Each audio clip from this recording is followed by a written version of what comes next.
The old station was not on any timetable. It existed in the soft, creased fold of the map, where the printed lines for roads blurred into the pale green of forgotten fields. To find it, you had to miss your intended stop, let the train carry you 3 stations past the end of your purpose, and then, in a moment of quiet surrender, pull the request cord with a resolve born not of urgency, but of curiosity. The train would sigh to a halt at a place called Bittersweet Halt. The platform was short, built of weathered grey stone, slick with moss at the joints. A single bench, its green paint peeling to reveal the silver grain of ancient wood, faced the tracks. There was no station house, only a small shelter with a roof of corrugated iron, under which hung a lone, copper-cased telegraph machine, silent for decades. The air here was different. It held the damp, sweet smell of meadow sweet and wild mint, and beneath it, the faint, comforting scent of coal dust and warm oil long settled. This was the domain of Alfie. No one knew his last name, or if they ever had, it had been lost to the same gentle erosion that softened the station's edges. Alfie appeared each evening as the light began to bleed from gold to purple. He was a man woven from twilight itself, hair the colour of wood smoke, a face a network of gentle lines, like a well-loved map, and eyes the pale blue of a high summer sky at dusk. He wore a station master's waistcoat worn soft at the elbows, and in his hand he carried not a lamp but a small brass-bound ledger. Alfie did not sell tickets. He collected stories. He would take his seat on the bench, place the ledger on his knees, and wait. The trains that stopped here were not the fast modern expresses that roared through the night elsewhere. They were the local stoppers, the trains of a bygone era, their carriages made of dark varnished wood with compartments and leather straps. They arrived without announcement, their headlamps cutting gentle swathes through the gathering dusk. The doors would open, but no one ever got on. Instead, figures would step off. They were always alone. An old man in a tweed cap smelling of pipe tobacco and damp earth. A woman with silver hair pinned in a careful bun, her dress a faded floral print from another century. A young man in a demob suit, slightly too large for him, a kit bag over his shoulder. Their faces bore a look not of confusion, but of quiet purpose. They would walk to Alfie's bench and sit beside him. For a long moment, there would be only the sound of the crickets beginning their evening song and the distant hoot of an owl. Then they would speak. "It's about the apple tree," the old man might say, his voice a dry rustle. "The one at the bottom of the garden. I can't remember the taste of the fruit anymore." "Cox's orange pippin," my father said. I can remember the name, clear as day, but the taste, it's gone. Just a blank space where something sweet should be. Alfie would nod, his fingers tracing the soft grain of the ledger's cover. He wouldn't look at the man, but at the middle distance where the railway tracks vanished into a tunnel of dark trees. "Tell me about the tree itself," he would murmur. "Not the fruit, the tree." And the man would close his eyes. It had a low branch, perfect for sitting. The bark was rough, like the skin of a patient old animal. In the spring it was a cloud of pink and white blossom. Bees would make it hum. You could lean your head against the trunk and feel that hum right through your bones. As the man spoke, Alfie's ledger seemed to glow with a soft internal light. No pen was ever seen, but words would appear on its creamy pages, not just the man's words, but the feelings behind them. The warmth of the sun-drenched bark, the scent of the blossom, the drowsy buzz of the bees. The woman in the floral dress might speak next. "I keep hearing the piano," she would say, her hands clasped tightly in her lap. "Sunday afternoons, my mother playing hymns, not the tunes, just the sound. Particular thud of the pedal, the slight dissonance of the middle C because the felt was worn. It's there, in the back of my mind, when everything is quiet. A ghost of a sound." "What did you do while she played?" Alfie would ask, his voice blending with the whisper of the wind in the long grass. "I'd lie on the rug by the fire," the woman would sigh, a smile touching her lips. Even in summer the parlour was cool. The rug was scratchy, red and patterned with complicated knots. I'd watch the dust motes dance in the shaft of light from the window, rising and falling with the chords. I'd feel safe. The world was contained in that room, in that sound. The words would settle onto the page of Alfie's ledger, capturing the scratch of the wool, the dance of the dust, the profound, unspoken safety of a childhood moment. The young man in the demob suit often said nothing for the longest time. He'd just stare at his boots, newly polished but scarred. When he finally spoke, his voice was tight. The silence after the engines cut out, on the ship coming home, that's what I can't shake. It was so loud for so long. The guns, the shouts, the constant grinding roar. Then, nothing. Just the slap of water against the hull. A vast, empty silence that felt louder than all of it. It filled me up. It's still there. Alfie would wait, letting the silence of Meadowsweet Halt wrap around the man's memory silence. And then, he'd prompt, ever so gently, and then, a seagull cried. Sharp, clear, stupidly normal. Someone laughed on the deck below. A real laugh, not a nervous one. And I looked up, and for the first time in years I saw a cloud that wasn't smoke. Just a white fluffy cloud, and I thought, it's over. I'm going home. That moment, the gull's cry, the laugh, the innocent cloud would flow into the ledger, a balm for the remembered silence. When the stories were told, the tellers would fall quiet. A profound peace would settle on their features, smoothing away the lines of worry, of loss, of searching. They would look at Alfie and he would give them a small, solemn nod. They would then rise, walk to the edge of the platform and step not onto a train, but into the deep shadows of the meadow. They would dissolve into the twilight from which they came, their step lighter, their burden passed into the care of the keeper of the halt. Alfie would close the ledger, the soft light within it fading. He would sit for a while longer, listening to the night. The stories he collected were not lost. They were safe. He was the curator of a museum of quiet moments, the librarian of feelings too precious to be forgotten by the world, even if they were fading from individual minds. His own story was the first one in the ledger. He never looked at it. It was written in a hand that was both familiar and strange, speaking of a different kind of loneliness, a different kind of service. But that was a tale for another night, one he himself had almost forgotten, and remembered only in the deep dreamless sleep that finally claimed him, as the last echo of a far-off train whistle died in the starry air above Meadowsweet Halt. Tonight, however, was different. The usual train, the 7:42 local stopper, had come and gone. Its solitary passenger, an elderly woman who spoke of the weight of her firstborn child in her arms, had faded into the meadow. The ledger was warm and heavy on Alfie's lap. He made to rise, his bones giving their familiar nightly complaint.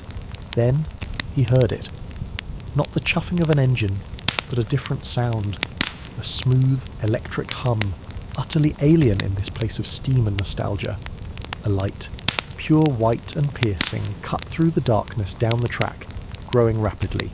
A modern train, a sleek, silent unit of polished steel and glass, slid to a perfect, soundless stop at Meadowsweet Halt. Its doors hissed open, spilling a sterile, fluorescent glow onto the mossy stones. Alfie stood frozen, a cold dread pooling in his stomach. This was wrong. This train did not belong to his quiet, creased corner of the world. A figure stepped out, not a ghost of memory, but a solid, present man in a sharp, dark suit. He carried a briefcase of brushed aluminum. His face was smooth, ageless, and his eyes were like two blank screens. He walked with a precise, efficient click of heels on stone, a sound that seemed to violate the very air. He stopped before Alfie. "Alistair Finch?" the man asked, his voice a flat, pleasant tone that held no warmth. I'm called Alfie," the old station master replied, his own voice sounding thin and papery in comparison. "Alistair Finch, keeper of Sector 7B, emotional ephemera." The man gave a small, perfunctory smile. "There's been an administrative review. This terminus has been flagged for redundancy. The memories you curate, they're inefficient, non-linear, they lack actionable data." He gestured to the ledger in Alfie's hands. "We'll be digitising the collection, standardising the narratives, extracting the core emotional metrics for archival in the central databank. The physical location," he said, glancing around at the bench, "the shelter, the wild mint, with faint disdain, will be decommissioned." Alfie's hands tightened around the ledger. The warmth he always felt from it was gone, replaced by a terrible, spreading cold. He saw not just the loss of his purpose, but the violation of every story within. The taste of the apple, the sound of the piano, the seagull's cry after the silence of war, all of it, compressed, tagged, and filed away in some silent, lightless server, stripped of their scent, their texture, their soul. "No," Alfie said. the word coming out as a whisper, then firmer. No, you can't. These aren't data. They're breaths. They're the last breaths of moments. You can't file a breath. The man's smile didn't waver.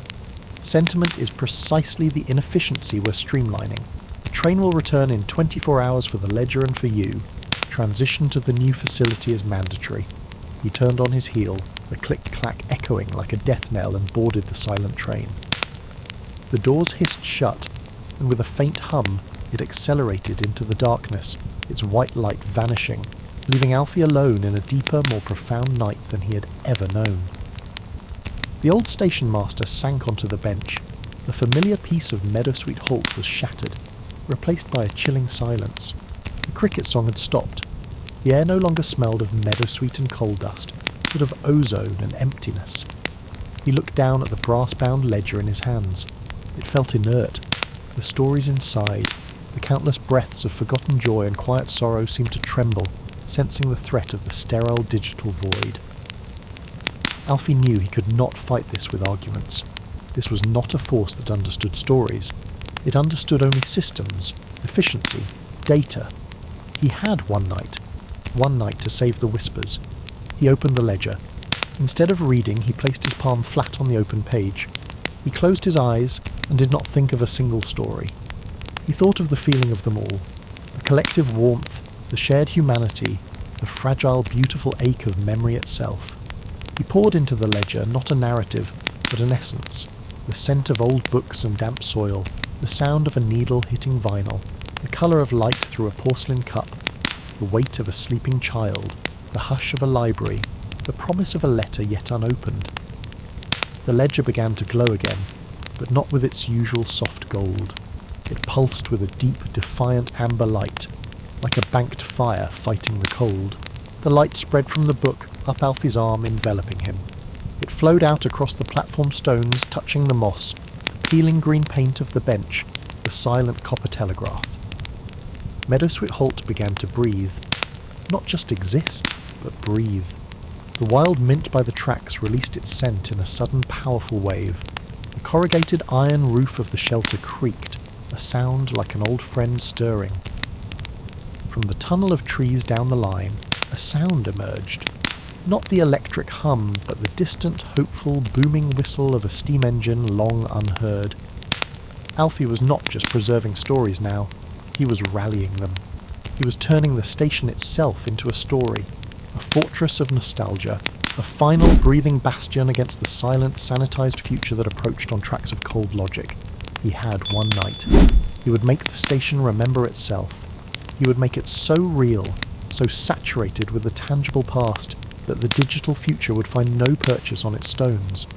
He would summon not just the ghosts of passengers, but the ghost of the place itself. The real battle for Meadowsweet Halt, for every lost taste and half-remembered sound, had just begun. And its weapon was not technology, but the profound, resonant power of a perfectly recalled moment of peace. But that, as the first true stars began to pierce the velvet sky above the Halt, was a story for the next part of the night. The old house at the end of Juniper Lane held its silence like a treasured secret. Its walls, papered in a faded pattern of roses, had absorbed the echoes of 87 years of Arthur Peppercorn's life. Tonight, as a soft rain whispered against the window pane, Arthur sat in his favourite armchair, a worn throne of burgundy velvet. A single lamp cast a warm, buttery pool of light onto his lap, where his hands, mapped with delicate blue rivers, rested. He was not reading the book beside him. He was simply breathing, waiting.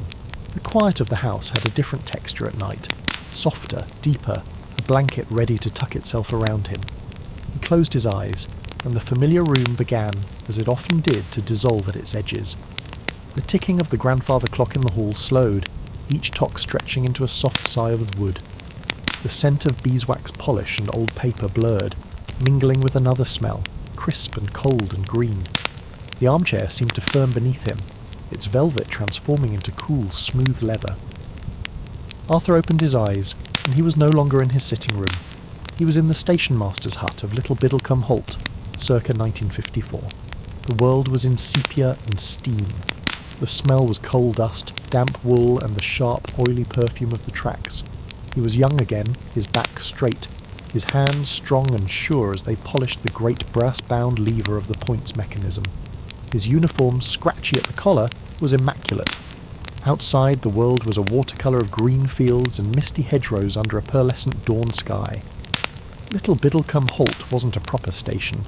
It was a request stop on a sleepy branch line, a place of quiet importance known only to locals, a few ramblers, and the creatures of the hedge. Arthur's domain consisted of the wooden hut, a single platform with a bench, a hanging basket of geraniums, his mother's doing, and the signals. His duty, as he saw it, was not merely to sell the occasional ticket or manage the points. He was the keeper of lost keys. It had started by accident. One Tuesday, a flustered woman in a headscarf had alighted from the 8:15 to Market Stapleford, only to realise she'd dropped her front door key somewhere between her cottage and the halt. Arthur, with a calmness he didn't always feel, had helped her search the platform. They found it nestled between two planks, glinting in the morning sun. Her relieved smile had warmed him for a week. Word spread. Lost a key? See young Arthur at the halt. He had a knack, an almost preternatural patience for finding what was misplaced. It wasn't just keys, it was a child's beloved marble, a farmer's specific spanner, a precious hairpin. But keys were the specialty. He kept a small, polished oak box on a shelf in the hut. Inside, on a bed of dark green velvet, lay the unclaimed ones. A tiny, intricate suitcase key, a heavy iron stable key, a delicate, tarnished silver key for a jewellery box. He didn't just store them, he wondered about their stories, the doors they once opened, the hands that had turned them. The memory dreams settled around him with the comfort of a well-worn coat. He felt the chill of the morning air, heard the distant cheep-cheep of a chaffinch, the rustle of the hawthorn hedge. Today, he knew, was the day he would meet Alara. It began with the 10:42 from Pennington, a train that usually rushed through the halt without stopping. But today, with a great hiss of steam and a screech of brakes, it shuddered to a halt. The door of a single carriage clattered open, and out stepped a vision. She was perhaps his age, with eyes the colour of a stormy sky, and hair the shade of autumn oak leaves, tucked under a neat, fashionable hat. She carried no suitcase, only a large sketchbook under her arm. She looked lost, not in a geographical sense, but in a deeper, quieter way. "Good morning," Arthur said, tipping his cap. "Little Biddlecombe. Request stop only. Did you mean to alight?" She blinked as if waking. I'm not entirely sure. I saw the name on the signal box as we passed. Little Biddlecombe. It sounded like a place from a storybook. I just had to get off." Her voice was soft, melodic. Arthur smiled. "It's that, all right. Not much of a storybook plot here, though. Mostly sheep and the 4:15 to Pennington." She returned his smile, and it transformed her face. "I'm Alara. I'm an illustrator. I draw places that feel like they have a soul." Her gaze swept over the wooden hut, the geraniums, the misty fields. "This place has one." And so she stayed. Not on the train, but in the village, taking a room at Mrs. Henderson's boarding house. Every day she would come to the halt with her sketchbook. She didn't draw the trains much, she drew the textures, the lichen on the platform stones, the grain of the wooden bench, the way the light filtered through the station hut window onto Arthur's brass levers. She drew Arthur too as he went about his duties polishing, checking tickets, peering for lost items in the gravel. One afternoon, as a soft drizzle began, she sat inside the hut for shelter. Her eyes fell upon the oak box. "What's in there? It looks important." "Lost keys," Arthur said, lifting the box down. He opened it with a touch of ceremony. The ones no one came back for. Alara's fingers hovered over the collection, not touching, but tracing their shapes in the air. "They're beautiful, so full of absence. Each one is a locked door to a memory, isn't it?" Arthur was stunned. In a single sentence, she had articulated what he had only felt. He pointed to the tiny suitcase key. "This belonged to a sailor, I think. He was in a terrible rush, talking of catching a ship at Southampton. He never returned for it." He touched the heavy iron key. "This one fell from old Mr. Jenkins' pocket when he was seeing off his son to the city. He's too frail to come looking now." Alara listened, her stormy eyes fixed on him. Then she reached into the pocket of her coat. "I think I may have something for your collection." She placed a key on the green velvet. It was unlike any other. It was made of a pale, warm-looking wood. carved with intricate swirling patterns that seemed to shift in the lamplight. At its bow was a small inlaid pearl that glowed with a soft luminescence. "It's exquisite," Arthur breathed. "Where did you get it?" A shadow passed over Alara's face. "I've always had it. Since I can remember, but I've never found the locket fits. It's a key to a place I've lost. I thought, perhaps if it stayed here, with the other lost things, it might feel less lonely." From that day, something shifted. Their conversations deepened, moving from the weather and train schedules to dreams, to art, to the quiet sadness of things left behind. Arthur found himself sharing things he'd never told anyone. His secret wish to travel beyond the branch line, his fear of being as forgotten as the keys in his box, his love for the precise, predictable poetry of timetables. Alara spoke of her nomadic life, her search for home in her sketches, the hollow feeling that followed her even in beautiful places. They explored not just the Holt, but the surrounding countryside. They had picnics by the disused canal, where willow trees wept into still green water. They climbed Biddlecombe Tor and watched the sunset paint the clouds in hues of rose and gold. Arthur felt a joy so profound it was almost painful, a sense of his world, once so comfortably small, expanding to contain the universe in her smile. One evening, under a sky dusted with the first stars, they stood on the platform. The last train had gone, and the silence was complete but for the chirping of crickets.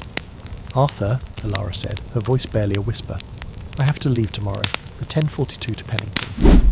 The words were a physical blow. "Why?" was all he could manage. "My work, a commission in London, and this place, you." She turned to him, her eyes gleaming with unshed tears.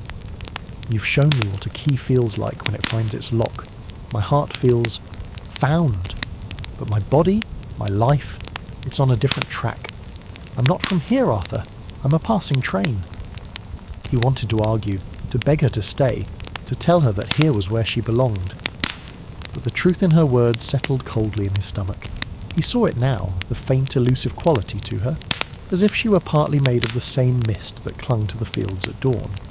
He simply nodded, the lump in his throat too large for speech. The next morning, the 10:42 steamed into the Holt.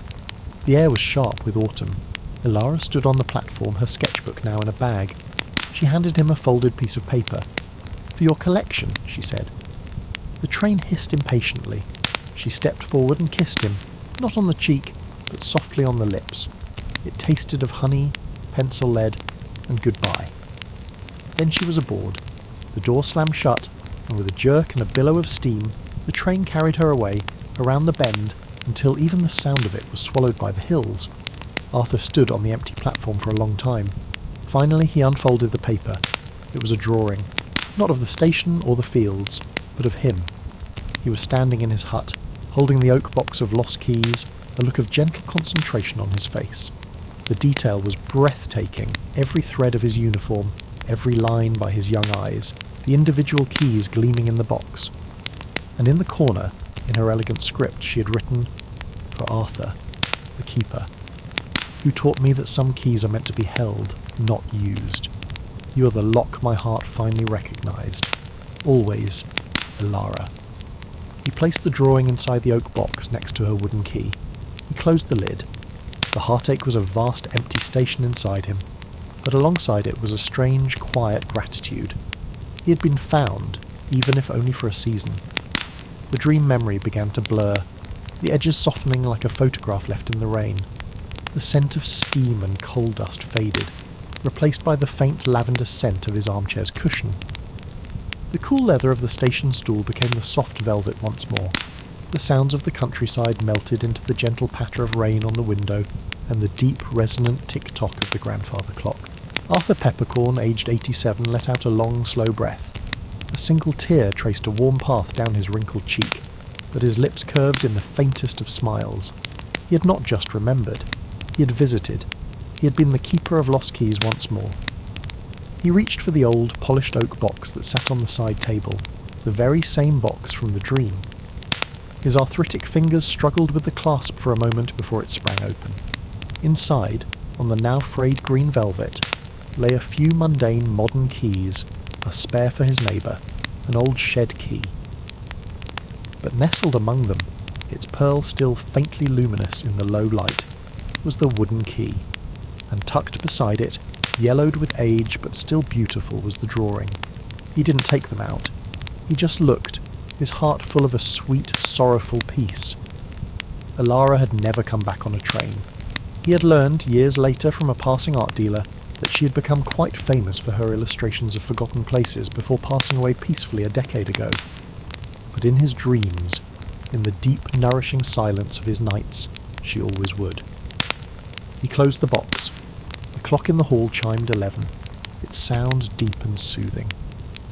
Arthur settled back into his armchair, the weight of the years and the weight of the memory both holding him gently. He was no longer just an old man in a quiet house. He was Arthur Peppercorn, former station master and lifelong keeper of lost keys, and he had kept the most important one of all, the key to a love that had transcended time and track, a love that now gently unlocked the door to a perfect, peaceful sleep. The rain hushed against the glass. The light from the lamp seemed to pulse gently, warmly. Arthur's breathing deepened, becoming slow and regular. The smile remained on his lips as the waking world dissolved, not into nothingness, but into the soft, welcoming darkness where memories become dreams, and dreams become a gentle, rolling train carrying him home. The story was complete, every word a carriage on a long, soothing line carrying him safely into the night. The clock in the hall had chimed midnight long ago. The rain had ceased, leaving the world outside Arthur's window washed clean and silent under a sky now scattered with stars. The warmth from the lamp seemed to have seeped into his very bones, a gentle golden inertia that held him in the cradle of his armchair. The visit to Little Biddlecombe Halt, to Alara, had been so vivid, so real. It felt less like a memory and more like a destination he had travelled to, and from which he had just returned, weary but fulfilled. He let his head rest against the velvet, his eyes closed. The oak box was back on the side table, its clasps securely fastened. He was adrift now in that lovely liminal space between wakefulness and sleep, where thoughts unravel into threads of sensation. The tick of the clock became the distant, steady click of train wheels over a rail joint. The faint scent of lavender from the cushion mingled with the ghost of coal smoke. But tonight, the journey was not over. The dream did not dissolve into blackness. Instead, the clicking grew louder, more rhythmic. The sensation of the armchair beneath him changed, not into the station master's stool, but into the firm, upholstered seat of a railway carriage. He felt a gentle, swaying motion. Arthur opened his eyes. He was on a train. Not the bustling modern kind, but a carriage from a deeper past than even Little Biddlecombe. The compartment was all rich, dark wood and brass fittings. The glass in the window bevelled at the edges. The seats were a deep plush crimson, and the air smelled of leather, old books, and the faint, sweet fragrance of pipe tobacco long since smoked. A soft, diffused light, source unseen, filled the space. Outside the window a landscape slid by in a silent moonlit blur-silvered meadows, dark clusters of woods, the occasional glint of a river. He was not alone. Across from him, in the other corner seat, sat a man. He was older than the Arthur of the Halt, perhaps in his late 60s, with a kind, weathered face, and eyes that held a profound and gentle knowing. He wore a simple, well-made suit of an old cut, and on his lap he held not an oak box but a large leather-bound ledger, its pages gilt-edged. The man looked up and smiled. "Arthur," he said, and his voice was like the sound of pages turning softly. "We've been expecting you." Arthur felt no fear, only a deep, resonant curiosity. "Where is this?" he asked, his own voice sounding clear and stronger than it had in years. "This is the last line," the man said, gazing out at the passing night. "The train that runs when all the other services have ended for the day. My name is Walter.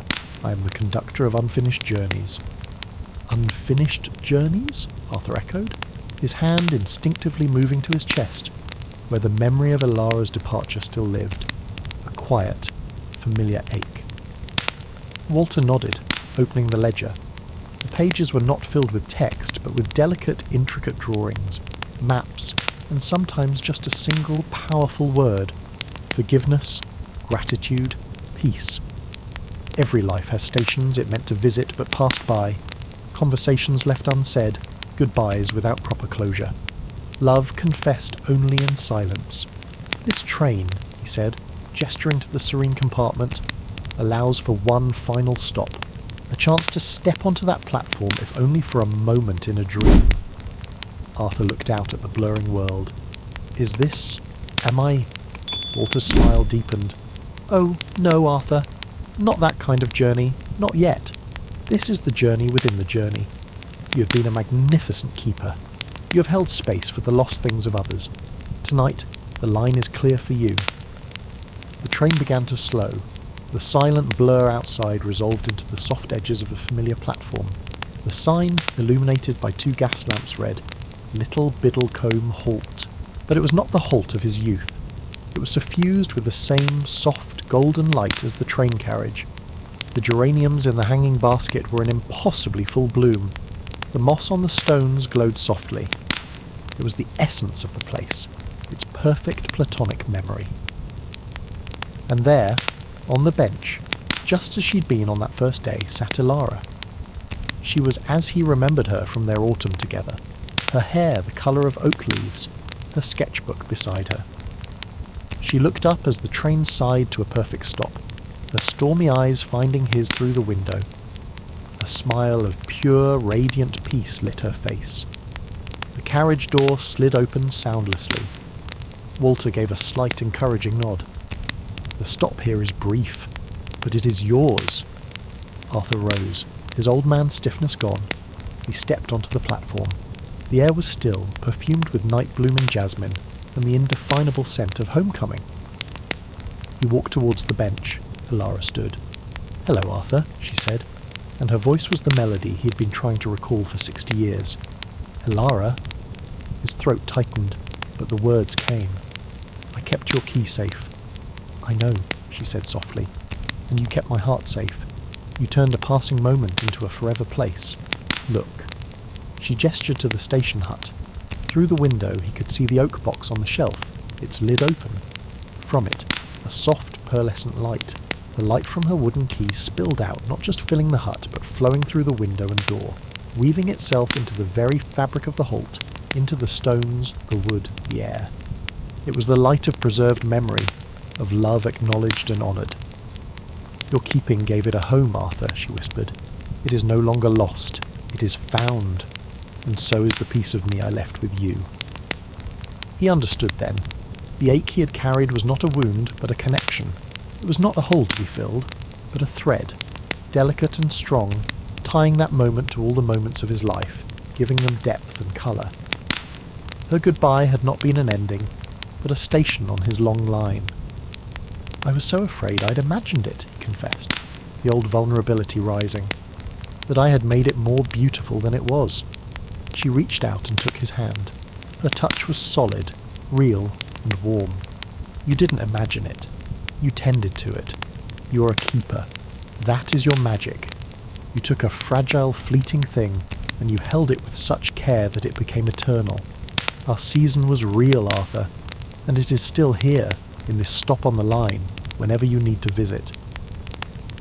In the distance from the train came a soft, melodic chime, 2 clear notes hanging in the air. Their time was nearly up. Ilara leaned forward and pressed a kiss to his cheek. It held the warmth of a shared sun, the peace of a shared silence. "Thank you for waiting," she said. "Now you can rest." She picked up her sketchbook, opened it, and showed him the final page. It was a drawing of this moment. The 2 of them on the glowing platform, the gentle train waiting, the light from the hut weaving everything together, and beneath it the words, "Journey's End" and "Beginning." The chime sounded again, a little more insistently. Arthur squeezed her hand, then let go. He turned and walked back to the train, each step lighter than the last. He boarded and the door whispered shut behind him. As the train began to move, he looked back. Ilara waved, her figure growing smaller, not receding into distance, but dissolving gently into the golden light of the halt itself, becoming part of the station, part of the memory, part of the peace. He sat back in his seat, overcome by a feeling of completion so vast it was like standing on a shore after a long voyage. Walter closed his ledger with a soft thud. "A beautiful stop," he remarked kindly. "Now, the final leg. Home." The train picked up speed, but the motion was more like a lullaby now, The landscape outside the window softened further, melting into streaks of comforting colour, the deep blue of twilight, the warm gold of lamplight, the soft green of a beloved armchair. Walter's voice seemed to come from everywhere and nowhere. You have been the keeper of lost keys. You have visited the stations of your heart. Now let all the keys turn. Let all the doors open. You are coming home. Arthur felt himself sinking, not falling, but settling, like a leaf finally coming to rest on still water. The compartment, Walter, the ledger, they all faded into a pervasive, gentle warmth. The click of the wheels became the slow, steady beat of his own heart. The light dimmed to the soft glow of his own lamp. He was in his chair. The old, familiar weight of his years was back, but it was a comfortable weight now, like a quilt on a cold night. The oak box sat silent on the table. The clock ticked. The house held its breath. Arthur Peppercorn took one last deep, clean breath. A smile of absolute, unshakable peace rested on his lips. He was not just an old man sleeping. He was a station master whose final, most important train, the one carrying all the collected peace of a lifetime of keeping and loving, had at last pulled into the terminus. Every lost key had found its lock. Every silence had found its song. And as sleep took him fully, it felt not like an ending, but like arriving, at long last, exactly where he was always meant to be. The journey was complete. The story was told. All was well.